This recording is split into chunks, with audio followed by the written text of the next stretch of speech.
Olá pessoal, sejam todos bem-vindos a mais um episódio do Papo Imigratório comigo, Bruno Lócio, e com meu sócio, Henrique Scler. O Papo Imigratório é uma apresentação da Premium Global Mobility Partner, o caminho mais curto entre você e o mundo. Depois de um longo e tenebroso inverno, né, Ricão? A gente está de volta. Pois é, e lembrando que o objetivo desse canal é humanizar o pleito migratório, humanizar a jornada migratória, trazendo para vocês os bastidores, como que está o mundo aqui nos Estados Unidos. A cada 3 segundos a gente tem uma novidade, então esse vídeo também vai ser muito importante. E estamos de volta, estava fazendo vídeo sozinho, é meio triste, estava deprimido, eu gosto de ter meu sócio aqui para levantar as perguntas, trazer as polêmicas, enfim. Então, o jornalista aqui, o jornalista Bruno Lócio está de volta. Lembrando que hoje a gente está na Flórida, nosso estúdio da Flórida, vocês já viram em outros episódios, então a gente se reúne aqui na Flórida recentemente e em breve teremos o nosso grande amigo aqui na Flórida também. Não é isso, meu caro? Conta essa novidade aí pra galera. Já vou contar assim de cara, tá vendo? Eu falei que tava com saudade dele começar a levantar as polêmicas. Sim, muito em breve estaremos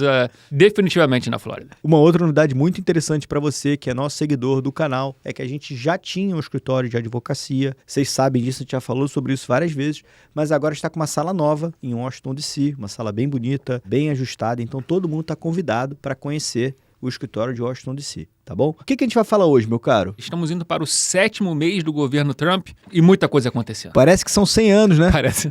Eu perdi alguns cabelos nesses últimos 6 meses, mas intensivou minha calvície. Quando a gente começou com o escritório, vocês vão ver uns vídeos, um dia a gente tem que pegar umas fotos, o Henrique era que nem o Valderrama, sabe?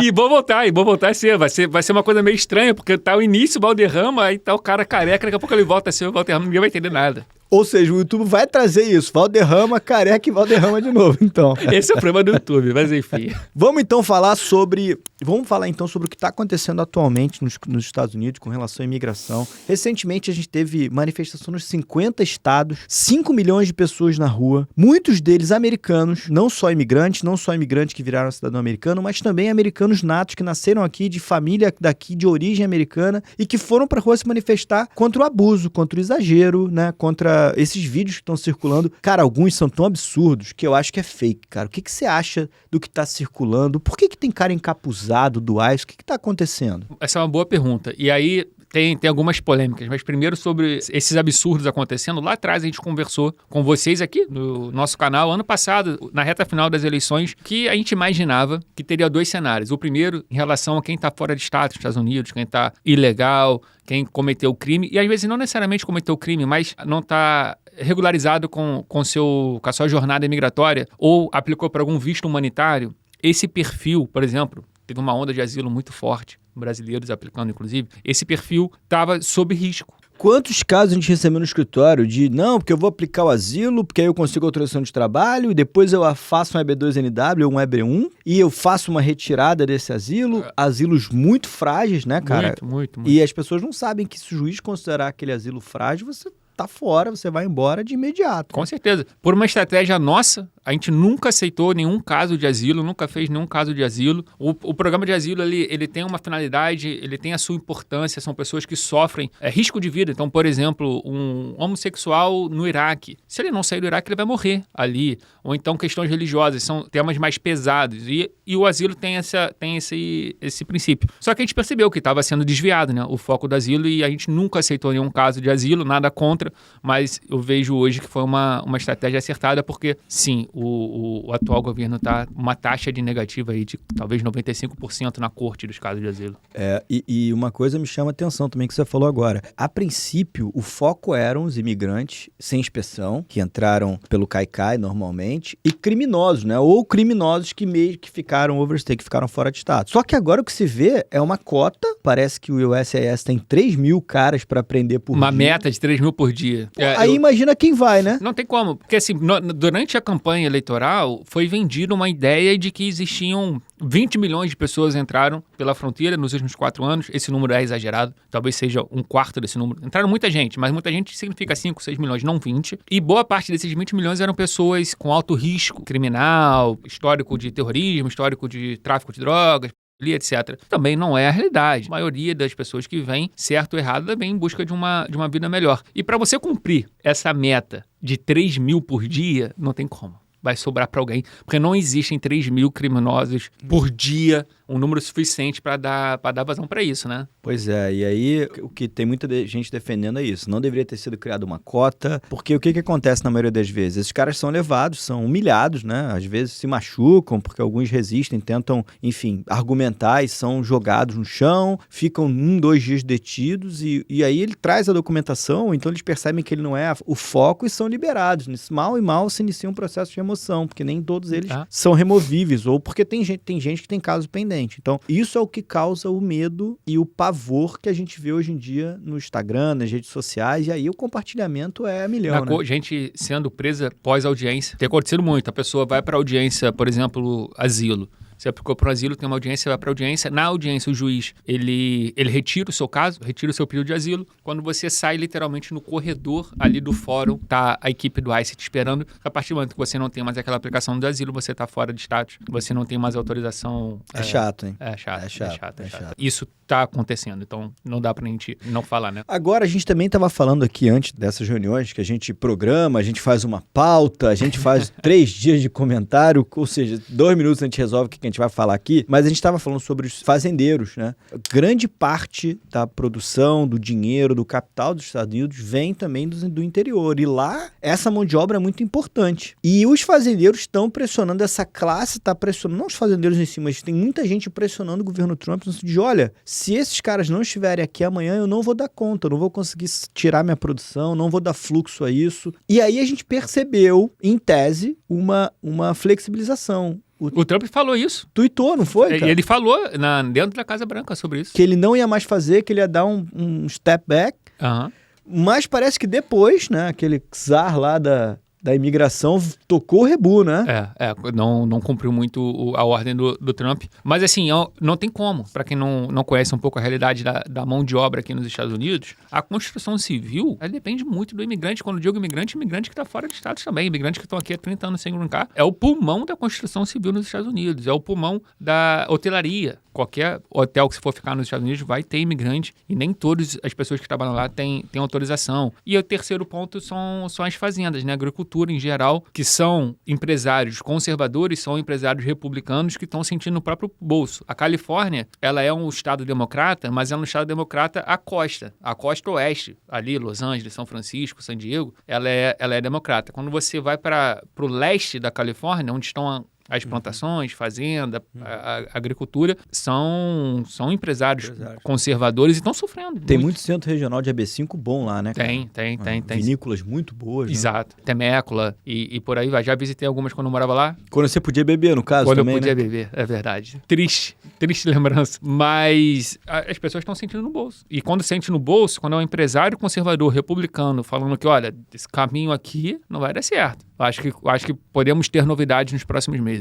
Pois é, mas a gente está falando tudo isso, mas a gente também tem coisa boa. A gente está trazendo um cenário geral da imigração, a gente está trazendo uma visão do que está sendo passado pela imprensa, porque a gente sabe que o que chega na maioria das pessoas é isso. As nossas maiores dúvidas hoje em dia, os nossos maiores questionamentos são exatamente ligados a isso. O que está acontecendo? Você está vendo na rua, na 95, na 75, estão fazendo blitz, eles estão parando as pessoas. Não é isso que eu vejo diariamente, tá? O que eu vejo, o que eu vivo diariamente. A gente não tem nenhum cliente que foi preso numa situação dessa de exagero, abuso de poder e tal, e foi preso. Claro, porque todos eles estão em status, né? Estão aguardando o julgamento, mas assim, nunca foram sequer abordados. Eu e o Henrique, a gente está indo para o Brasil constantemente, a gente acabou de voltar e tá indo de novo, a gente não teve um questionamento a mais do que o normal no CBP. Então esses rios que estão circulando, youtubers que estão falando que, se você é green card holder, você também pode. Claro que pode. Se você cometer uma infração, você pode perder. Já era assim antes, né? Já era assim, né? Mas a notícia boa é que o que a gente percebe é que o empreendedorismo tem sido cada vez mais valorizado.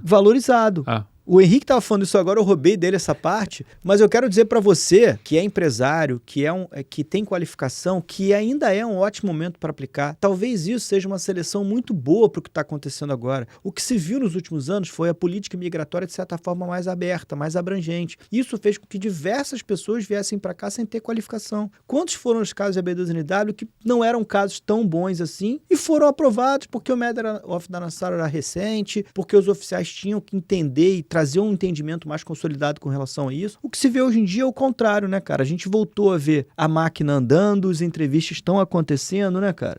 Super importante. Esse é o outro lado, né? O primeiro é o que a gente falou nesses primeiros 15 minutos aqui, dessa dificuldade. O segundo lado, os aplicantes de EB2 e EB1, alguns clientes fazendo entrevista consular, entrevista acontecendo em 2, 3 minutos. Teve um cliente essa semana que falou que o agente consular brincou, era um engenheiro civil, brincou, falou, a gente está precisando muito de engenheiro civil, seja bem-vindo. As coisas estão acontecendo, cliente com aprovação de 140 aplicando por I-485, recebendo o Green Card, tendo o I-485 aprovado, e 765 sendo demitidos, e por aí vai. Para aqueles que estão seguindo um caminho planejado, as coisas estão acontecendo, e a imigração é ondas. A gente que está há quase uma década nesse mundo, a gente percebe que tiveram fases mais rigorosas, tiveram fases que os Estados Unidos foi mais flexível, e são ondas. Normalmente uma onda de um momento mais flexível gera uma consequência mais rigorosa logo na sequência, e assim sucessivamente. Então, passou por um período assim de turbulência, esses 7 meses, talvez dure mais alguns meses, mas não tenho dúvida que daqui a pouco vai abrir de novo e ir para B2NW, então nem se fala. Ó, quem tá dizendo isso é o Henricão, hein? Então isso é muito bom, porque ele é o cara que, talvez, o maior especialista da B2NW do mercado hoje em dia. Eu digo no mercado de imigração de um modo geral. Então, se ele tá achando, se ele tem essa previsão e se ele tem essa perspectiva, é porque de fato ela vai se concretizar, eu não tenho a menor dúvida. Agora, uma coisa que me chama a atenção e que me agrada muito é os casos serem julgados. Porque aquela paralisação eterna, você não ter julgamento, você não ter entrevista, é pior. Eu não sei.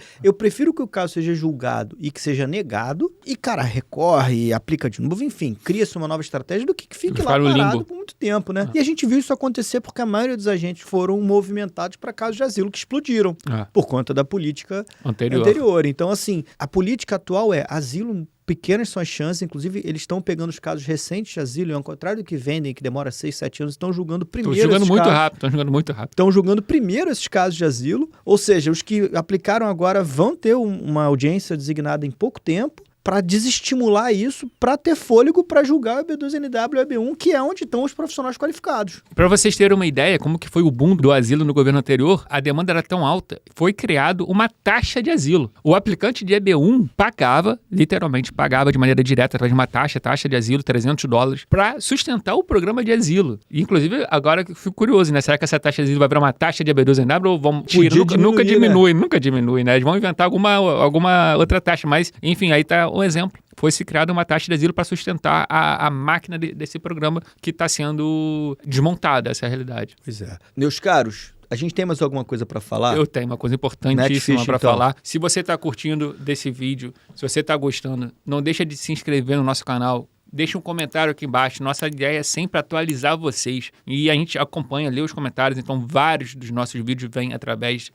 dos comentários. E também é uma forma do YouTube conseguir divulgar o nosso trabalho, usar o algoritmo ao nosso favor. Então, comente, se inscreva, curte o vídeo, que certamente vai nos ajudar bastante. Muito bem observado, gente. Deixa aqui embaixo os comentários o que vocês querem ver. Muitas das pautas saem daqui, dos comentários que vocês deixam. O Henrique descobriu há pouco tempo atrás, tem enquete. A gente vai começar a deixar enquetes aqui para vocês poderem comentar também. Mas é muito importante que vocês compartilhem esse conteúdo, que vocês curtam esse conteúdo, porque isso faz com que o YouTube entregue mais, fortaleça ainda mais o nosso trabalho e que a gente continue fazendo com tanta qualidade, tanto carinho e tanto amor. Eu tenho mais uma observação extremamente importante para vocês. Toda terça-feira, às 8 horas, horário de Brasília, 7 horas aqui na Flórida. Foram acrescentados 4 minutos, então é 8:04. Perfeito, é verdade. 8:04, horário de Brasília, 7:04, Flórida, 6:04, Texas. Que Texas? É o fuso, Central Time. É a nossa live semanal aqui no YouTube, então não deixe de colocar na sua agenda, porque toda terça-feira a gente traz diversas pessoas, diversos amigos, impacto acadêmico, seguro de vida, seguro saúde, para quem pretende morar nos Estados Unidos é super importante. Fizemos na semana passada uma sensacional para quem quer investir em leilão de compra e venda de terrenos e casas, enfim, dos mais variados assuntos. O Henricão trouxe o tema da live muito importante. Comenta aqui com a gente, vocês preferem convidados ou vocês preferem que eu e o Henrique estejamos presentes respondendo perguntas e esclarecendo coisas do dia a dia? Comenta aqui pra gente entender o que você prefere. A gente costuma trazer convidado porque a gente acha que é interessante falar sobre mais assuntos. Impacto acadêmico, leilão, a gente já falou sobre... Mercado imobiliário na Flórida, mercado imobiliário em Austin, em Texas, e por aí vai. Então a ideia foi abraçar mais áreas do que ficar repetindo imigração o tempo todo. Mas se vocês quiserem que a gente esteja presente para esclarecer dúvidas, um bate-papo em formato bate-papo, a gente acumula as dúvidas da semana, já que a gente recebe muitos inboxes, e responde todas elas e interage com vocês. Só que a gente precisa saber o que é mais interessante, tá? Nos deem essa ajuda, comentem aqui embaixo, por favor, porque a gente vai decidir o futuro dessas lives. Combinado? Perfeito, combinado. Então tá bom, gente. A gente se vê no próximo episódio.